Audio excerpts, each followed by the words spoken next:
আমার নাম শ্যামল দাস। আমার ক্লাবের নাম হচ্ছে বিবেকানন্দ ব্যায়াম সমিতি ক্লাব।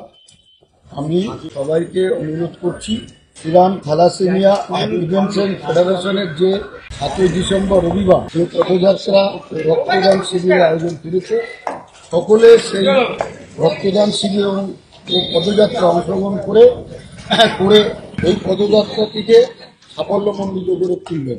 এটা আপনাদের কাছে আমার আহ্বান রইল। এবং রক্তদান মহৎদান, এই রক্তদান মহৎদান এই যে কাজ যারা করেন তাদেরকে সকলকেই সহযোগিতা করা উচিত এবং অংশগ্রহণ করা উচিত। আর যদি কেউ মনে করেন যে আপনি রক্ত দেবেন, সেদিন যদি রক্ত দেন, আপনার রক্তে একটি মুমূর্ষ রোগীর প্রাণ বাঁচায়, এই আহ্বান রাখি। এবং শ্রীরাম থ্যালাসেমিয়া প্রিভেনশন ফেডারেশনকে অসংখ্য ধন্যবাদ জানাই যে এত সুন্দর একটা প্রোগ্রাম নেওয়ার জন্য।